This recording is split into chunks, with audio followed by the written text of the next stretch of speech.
Olá, bem-vindo a mais um podcast Supremo na Semana com as principais decisões do Supremo Tribunal Federal nos últimos dias. No episódio de hoje, a gente fala do julgamento das regras que limitam indicações de políticos para as estatais. Tem também o início do julgamento das ações que pedem a adoção de medidas contra as queimadas no Pantanal e na Amazônia. A gente fala também de uma decisão da primeira turma envolvendo vínculo de emprego de trabalhadores de aplicativos. Eu sou Alessandra Castro, jornalista, editora-chefe do Jornal da Justiça, e junto com o Mauro e com a Gisele, vou te deixar por dentro de tudo isso e muito mais. Então, Alessandra, nós tivemos uma semana mais curta, né? É verdade. Em razão da comemoração do Dia da Justiça. E comigo, Gisele Reis, que sou consultora jurídica da TV e da Rádio Justiça, você vai ver os principais aspectos das decisões dos ministros do Supremo Tribunal Federal e também todos os assuntos que envolvem a análise desses julgamentos que começaram a ser iniciados no STF. Sou Mauro Burlamac, jornalista da Secretaria de Comunicação Social do Supremo, e vou tentar ajudar a Gi e a Alê a contar um pouco dessa semana mais curta, como disse a Gi, aqui no Supremo. Tentar é ótimo, né? Sabe tudo, vamos lá. Vamos para o julgamento da ação contra as regras que limitam indicações de políticos para as estatais. Vou dando um spoilerzinho aqui. O ministro André Mendonça foi o único a votar, apresentou o voto vista no plenário físico, isso no julgamento de quarta-feira. Mas o julgamento acabou sendo suspenso por um pedido de vista do ministro Nunes Marques, é isso?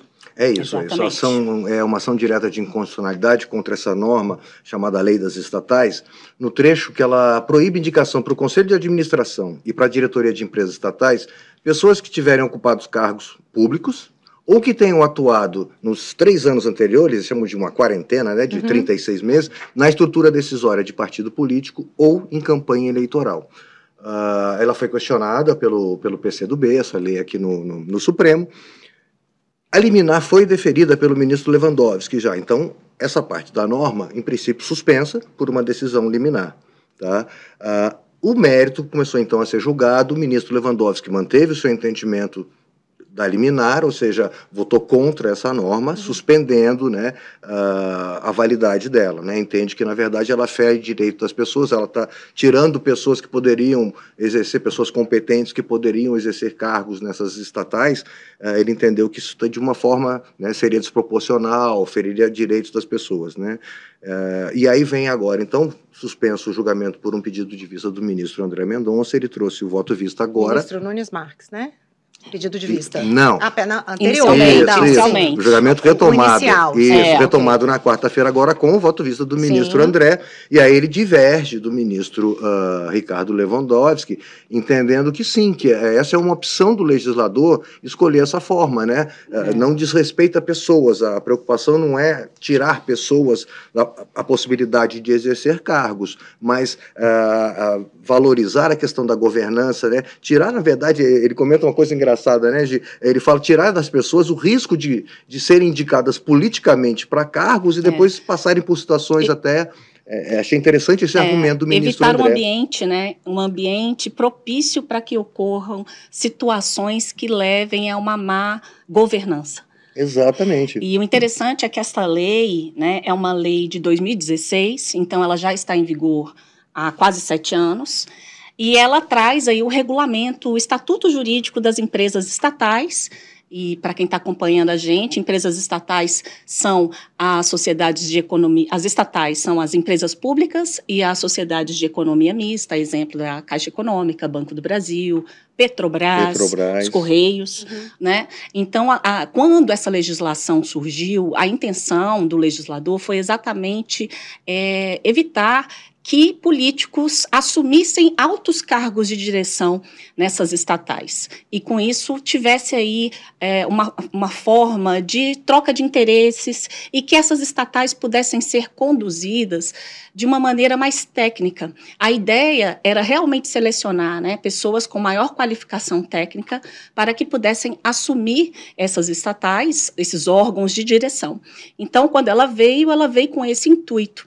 E quando o ministro Ricardo Lewandowski acabou concedendo essa liminar, permitindo, né, que ministros e secretários de Estado pudessem ser nomeados para altos cargos de direção, ele entendeu que você tem a possibilidade de ter essas pessoas também com qualificação técnica e que não poderia, isso acabaria ferindo o princípio até da igualdade e também da liberdade de associação partidária, porque a partir do momento em que você impede que uma pessoa engajada ali com uma questão política, porque ela participou de uma campanha política, pelo fato dela ter exercido um cargo de direção no partido, isso acabaria ferindo o direito dela, né, de depois poder concorrer assumir qualquer tipo de cargo de direção nas estatais. Então, assim, ficaria difícil para ela ter que abrir mão de uma coisa ou de outra e ela acabaria aí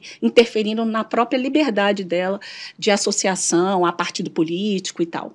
Então, nós tivemos o voto divergente do ministro André Mendonça, com um entendimento completamente diferente, né? Enquanto o ministro Ricardo Lewandowski entende que a ação deve ser julgada parcialmente procedente, o ministro André Mendonça, na sessão de ontem, ele entendeu que esta ação deve ser julgada totalmente improcedente, colocou na mesa ali na sessão plenária exatamente todos os argumentos do contexto da edição da lei, né? Vários ministros fizeram considerações, alguns, inclusive, já sinalizando possíveis posicionamentos, mas o ministro Nunes Marques pediu vista, para explicar, um período maior para a apreciação do caso. Que agora é de 90 dias, né, conforme o regimento. Exatamente, conforme o regimento interno. Não há data ainda definida para o retorno desta ação, né, na julgamento no plenário, mas nós temos, portanto, essa expectativa desse pedido de vista, em que ele vai apresentar esse voto ali com as suas considerações no momento em que o presidente pautar esta ação para ser incluída numa pauta do plenário do Supremo Tribunal Federal, e aí só depois nós teremos a retomada dos demais ministros, podendo também apresentar os seus votos. Então, placar aí por enquanto, né, voto, 1-1. Né, 1-1, um voto do ministro Lewandowski. Placar provisório. Afastando a lei, a validade da lei, e o ministro André Mendonça mantendo a validade da lei. Perfeito. Vamos para o outro julgamento. Na verdade, o plenário deu início, né? O julgamento das ações da chamada pauta verde. Pauta verde, isso. Ações que, na verdade, pedem a adoção de medidas contra as queimadas, tanto no Pantanal quanto na Amazônia. Foram ajuizadas por partidos políticos, não é isso? Que apontam negligências, omissões por parte do governo nos últimos anos, não é isso? Em relação aos cuidados, inclusive constitucionais, obrigações constitucionais, em relação ao meio ambiente, Amazônia, Pantanal. Isso, e chamaram junto, Ale, na quinta-feira, na sessão de hoje, na quinta-feira, mais uma ação direta por omissão nesse caso, né, que aí trata de prevenção do Pantanal mato-grossense, questão de prevenção e exploração dos recursos, né, dizem que faltaria regulamentação. Mas é isso que você comentou, né, começou a parte das sustentações orais, como eles chamam, né, as manifestações tanto das partes, que são os autores das ações, como terceiros interessados, entidades interessadas, né, no tema, conhecedores do tema, que se prontificam, né, que se manifestam interesse de falar perante o Supremo sobre o tema, né. Então foi esse momento em que foram vários amigos da corte, como são chamados, né, as partes falaram, os autores das ações, as partes interessadas se manifestaram, o Ministério Público Federal, através da Procuradora-Geral da República em exercício ou interina, ela está em exercício, né? Ela está em exercício agora, também se manifestou, e aí hoje também chamaram então essa do referente ao Pantanal mato-grossense, e o tema é esse, né? A conhecida pauta verde, que tem várias ações aqui no Supremo, essa especialmente sobre queimadas, que você falou, as primeiras sobre queimadas no Pantanal e na região da Amazônia, isso. E a Amazônia é uma área de especial atenção nacional e internacional, né? Então, nós temos aí esse julgamento conjunto de 3 ações, que são arguições de descumprimento de preceito fundamental, ajuizadas por partidos políticos, informando haver um estado inconstitucional de coisas em relação ao meio ambiente, que se consistiria no fato do governo, né, em especial o governo anterior, As ações chegaram, só com parênteses, chegaram entre os anos de 2020 e 2021, no governo anterior. Apesar de muitos dizerem que... nas sustentações orais, né, eles ainda pedem governo federal. Governo federal. É o governo federal. É uma situação que aconteceu antes do governo anterior, continua talvez acontecendo agora, muitos falaram isso, mas foram exatamente nesse período que a gente falou. Isso, e assim, o principal argumento é que houve omissão do poder público no enfrentamento dessa questão relacionada ao desmatamento e às queimadas na região da floresta amazônica, da Amazônia, e também no Pantanal Mato-Grossense. E aí colocam também assim outras situações, como por exemplo, falta de destinação de recursos, um número menor de mão de obra ali para poder efetivamente lidar, né, na linha de frente com essas questões relacionadas ao desmatamento, e que isso acabaria ferindo, né, o artigo 225 da Constituição Federal, que trata especificamente sobre o direito, né, que todos nós temos a um meio ambiente ecologicamente equilibrado, né, com preservação ali dos seus ecossistemas, dos biomas, né, da fauna, flora, e que essas omissões, elas acabam necessitando, né, e é isso que eles pedem no Supremo Tribunal Federal, que a Suprema Corte determine que o governo federal elabore um plano, né, de combate e prevenção a queimadas e a focos de incêndio nessa região da floresta amazônica. E a gente sabe que a pauta ambiental ela está, inclusive, no centro das atenções, também pelo fato de, neste momento, está acontecendo, né, a COP28, o Brasil vai assumir na COP30, inclusive sediará em Belém, né, esta conferência, será no Brasil, e essa questão relacionada à Amazônia, ela teve uma repercussão internacional muito grande. Há notícias de que realmente houve uma diminuição dessas queimadas durante esse último ano, né? Mas mesmo assim a gente viu nas sustentações orais, né? A gente viu nas sustentações orais assim que os interessados e as partes pedindo que, ainda assim, que sejam tomadas providências no sentido de que o poder público, né, no âmbito federal, possa implementar medidas específicas de prevenção e combate. Agora, em relação à ação direta de inconstitucionalidade por omissão, nós temos uma situação específica relacionada ao Pantanal Mato-Grossense, porque o mesmo artigo da Constituição Federal, lá no parágrafo 4º, ele traz aí uma ressalva em relação à edição de uma lei que possa regular de que forma que esse meio ambiente, né, de determinadas regiões pode ser explorado. Então, de um lado, você tem aí a preservação do meio ambiente e também o manejo desses recursos, né, de que forma que eles podem ser explorados. E a Procuradoria-Geral da República argumenta que há uma omissão do poder público, porque não houve a edição de uma lei que deveria existir. A Constituição já está em vigor há mais de 35 anos e até hoje não houve a edição desta lei. Há projetos em tramitação, mas a lei especificamente ainda não existe. Então, na visão do Ministério Público Federal, há uma omissão inconstitucional, ou seja, o Poder Legislativo deixou de formular uma lei para tratar, regulamentar uma situação prevista na Constituição e que depende desta legislação para que ela possa ser concretizada. E essa omissão, ela é considerada inconstitucional porque havia um mandamento da Constituição de que essa legislação deveria ser efetivada. É o que a gente chama de mora legislativa, né? O Poder Legislativo deveria ter feito a legislação, não fez, é possível ajuizar no STF quando essa omissão impede que direitos constitucionais sejam efetivamente garantidos, é possível o ajuizamento desta ação, que passa a ser uma declaração de inconstitucionalidade por omissão do poder público, por omissão do poder legislativo. É isso. Vamos para a primeira turma? Bora. Só deixando claro, a gente não sabe quando retorna esse, né? Não tem prazo. Não tem prazo para retornar. Isso. Ok, então vamos lá. Primeira turma. Os ministros decidiram que é o plenário do STF que deve examinar a reclamação envolvendo vínculo de emprego dos trabalhadores de aplicativo, não é isso? A intenção de uniformizar essas decisões, porque não para de chegar, né? Essa, a ideia é essa, na verdade. O colegiado, a primeira turma analisando uma reclamação, na verdade eram duas que estavam pautadas, acabaram tirando de pauta uma e jogaram a outra, e aí julgando essa questão do vínculo de emprego entre, né, motoristas de aplicativo, motociclistas de aplicativo, né, essa uberização, né, empresas Rappi, Cabify, enfim, muitos processos chegando aqui. É a primeira vez, então, que os ministros julgam no colegiado, na turma, um caso desse. Tem tido muita decisão individual, né, reconhecendo por quê? Porque há uma decisão, a Gi logo vai falar para a gente daqui a pouco, há decisões com caráter vinculante, como eles dizem, ou seja, que vale para todos, é o entendimento do Supremo analisando leis abstratas, de que é possível, que são legais, são constitucionais, essas novas formas de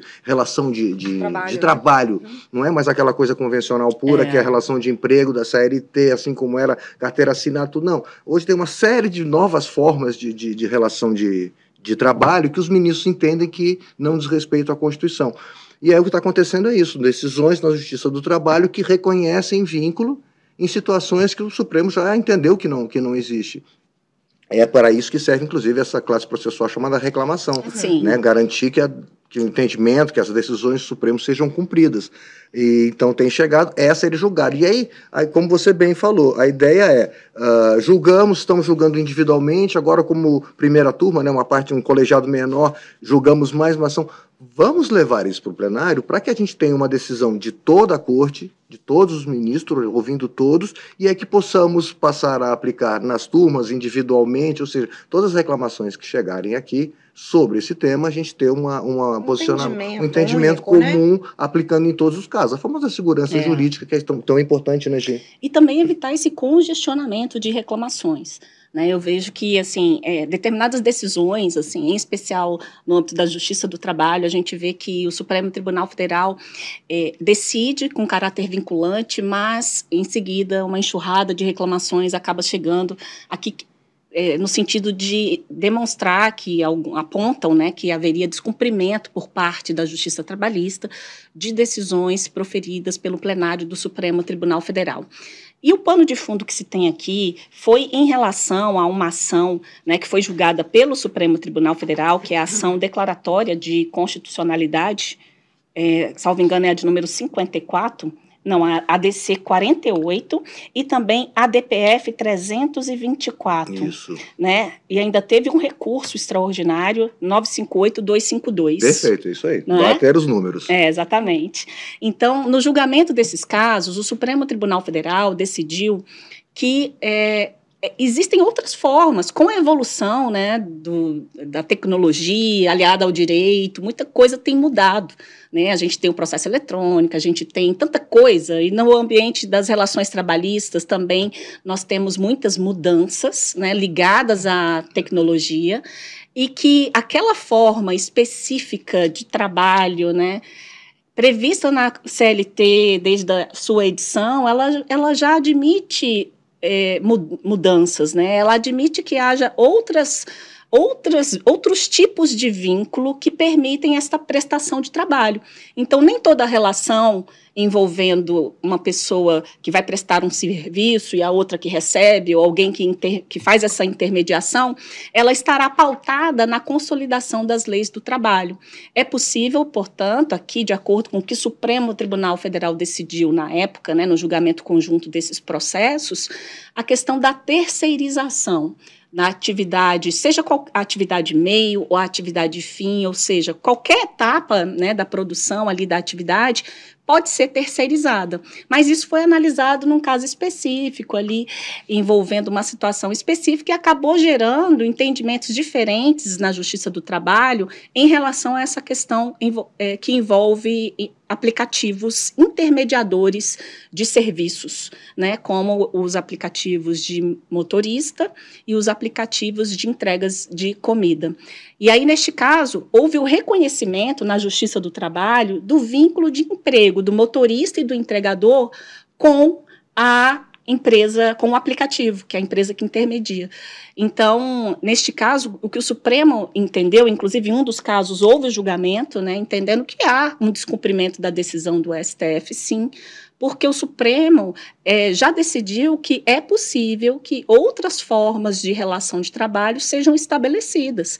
Não necessariamente que tudo tem que ser caracterizado ou enquadrado ali dentro de um contrato de trabalho formal, conforme as regras da consolidação das leis do trabalho. Eu achei interessante que o ministro Alexandre, quando, no seu voto, ele compara os motoristas de aplicativo de entrega e de transporte como microempreendedores, né, com liberdade para aceitar ou recusar a corrida, para escolher o horário, para dizer para qual plataforma eles vão trabalhar. É então, um assim, trabalho diferenciado, né? Diferenciado. Não tem como... Agora, eu acho importante a gente ressaltar o que falou a ministra Carmen Lúcia, que foi quem acabou sugerindo o envio de uma reclamação, né, para o plenário, que ela demonstrou preocupação no sentido de que o sistema de uberização, como ela cita, não contempla direitos garantidos na Constituição, como, por exemplo, a Seguridade Social. Então, é um ponto importante que precisa ser pensado pelo Legislativo, a ministra fala, os ministros, né? E por isso, assim, também levar a plenário, porque eles garantem que é possível essas novas formas de relacionamento, como bem explicou hoje agora, mas determinadas garantias... Com um mínimo de garantia para o trabalhador. Há que se pensar, pelo menos, como vai ficar isso, né? Vão ficar completamente descobertos de qualquer tipo de garantia? Será possível? Vai vir uma nova norma? É preciso que Então, assim, é preciso pensar isso. Ela fala, a sociedade e o próprio Supremo tem que pensar sobre esse aspecto, por isso, então, o envio para o plenário. E houve até o encaminhamento de um ofício ao CNJ, né, no sentido de fazer um levantamento do número de reclamações que apontam esse descumprimento da decisão do Supremo Tribunal Federal, e isso realmente é importante, né, porque a partir do momento que o plenário decide sobre esse tema, é o posicionamento do Supremo que será replicado em todas as demais instâncias do Poder Judiciário, né, de uma maneira, assim, para acabar com todos os desentendimentos, pelo menos é o que se espera e aguarda. É isso. Mais um julgamento que a gente não sabe quando vai vir. Encaminharam para o plenário e agora entra na fila para ser pautado por algum dia. Vamos aguardar. Agora, gente, lá no plenário virtual, os ministros estão votando, o julgamento, inclusive, que termina hoje, né? A questão de voltar a competência das ações penais para as turmas. Aí a gente faz o caminho inverso do que a gente estava falando aqui. Né? Isso. O julgamento começou ontem, né? Termina hoje, e eles estão analisando exatamente essa questão, né? Atualmente, as ações penais são julgadas pelo plenário completo, né? Enfim, na história recente do Supremo, ela já teve no plenário, foi para a turma, voltou para o plenário, e aí a proposta agora do ministro, do presidente apresentando na sessão administrativa, é levar de volta as ações penais para as turmas, para a competência de julgamento das turmas, fora presidente, eu acho que presidente da República, presidente do Congresso, Senado, Câmara, ministro do Supremo, procurador-geral, esses permanecem sob competência do plenário completo, mas o restante vai para julgamento das turmas. A gente já tem uma maioria de votos, o julgamento ainda não terminou, mas nesse ponto principal, que é a competência para julgamento das ações penais, a gente já tem uma maioria de votos para acolher essa proposta, assim, valendo para ações penais que chegarem ao Supremo a partir de agora, a partir de uma emenda que vier a ser lançada com essa nova configuração. Então, pelo placar provisório que nós temos até o momento, tudo indica que haverá, né, essa alteração. Mas a gente precisa aguardar, porque a gente sabe que até ali os minutos finais, os ministros podem adequar o voto, enfim, eles podem fazer algumas considerações, então a gente precisa aguardar mais um pouquinho para poder saber se efetivamente haverá o encaminhamento dessas ações penais para o plenário do STF. Já tem essa tendência, né? Semana que vem a gente, de repente, fecha isso, a gente fala sobre isso. Só para fechar esse assunto. E por falar em semana que vem, o que a gente pode esperar aqui no Supremo? Olha, na terça-feira tem sessão da segunda turma. É a última sessão. É a última sessão, vamos fazer ali o balanço e tal. A primeira já fez, até para a gente lembrar, fez agora durante a semana. Fez nesta semana e na próxima será o balanço da segunda turma. Na segunda turma tem dois processos em especial, eles trazem uma questão relacionada ainda à Lava Jato sobre inversão de ordens de oitiva de testemunha, e aí pede-se ali a anulação da oitiva daquela testemunha. O caso ainda está em análise, houve indeferimento do relator e o que está na pauta é um recurso, o agravo regimental em relação a essa decisão do relator que indeferiu os pedidos que foram ali solicitados para a declaração de nulidade. E no plenário, Ale, eu separei 2 processos interessantes, porque são aqueles processos que estão nessa nova forma de julgamento dividido em 2, voltam agora só para a votação dos ministros, a ação que trata da licença paternidade, que a gente já ouviu as sustentações e agora vão votar, e aquela da separação de bens no caso de casamento de pessoas maiores de 70 anos. Então, na pauta da próxima quarta-feira. Expectativa, então, de fechar o ano já com possibilidade dessas decisões aí, né? Grandes temas, né? Bons temas, sim. De sensível impacto para a sociedade como um todo, né? É isso. Licença paternidade. Então, realmente, vamos aguardar. É isso aí, gente. Obrigada. Encerramos por hoje. Até Obrigado semana a você. que vem. E a você, muito obrigada pela companhia. Mais uma vez, continue assistindo a gente no Spotify, no canal do STF, no YouTube. E também o áudio, claro, disponível em várias plataformas, inclusive na Apple Podcasts. Mais uma vez, obrigada pela companhia. Obrigado, gente. Até a próxima. Tchau, tchau.